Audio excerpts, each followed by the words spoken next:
Rehiyon ng Cordillera naka-high alert na din lalo na't nagsimula na ang magparamdam sa ilang bahagi nito ang Bagyong Marce.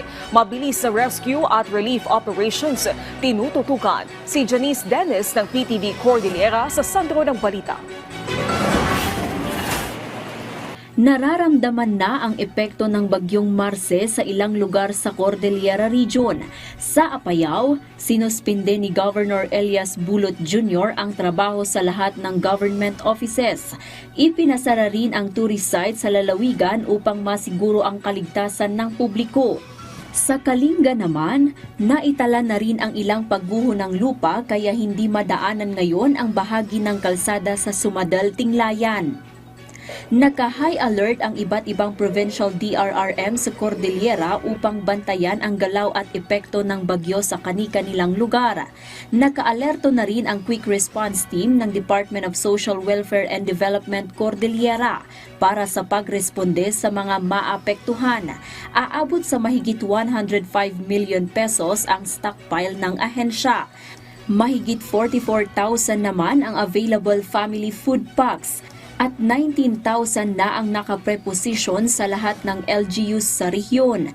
Mahigit 25,000 ang non-food items at mahigit 2 million pesos ang standby fund ng ahensya.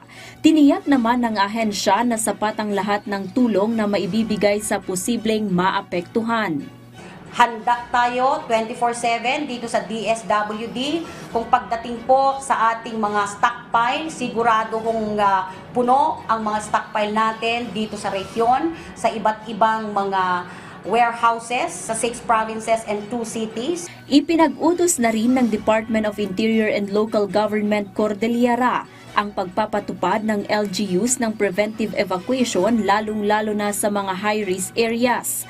Ipinaalala pa ng ahensya na kailangang siguruhin ng mga local chief executive na ligtas ang mga evacuation center at may magandang pasilidad tulad ng comfort room. Nagpaalala rin ng ahensya ng iba yung pag-iingat sa epekto ng Bagyong Marce.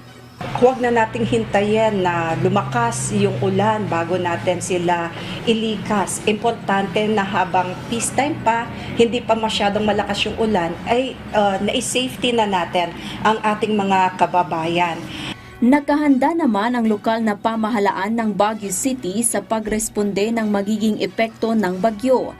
Ayon kay Mayor Benjamin Magalong, lagi silang handa mula nang naranasan ang bagyong Christine at Leon. All preparations na ginawa namin noon are still the same type of preparations na ginagawa namin. Especially closely monitoring yung aming decentralization ng aming mga equipment, predetermined na yung mga deployment niyan. Janice Dennis para sa Pambansang TV sa Bagong Pilipinas.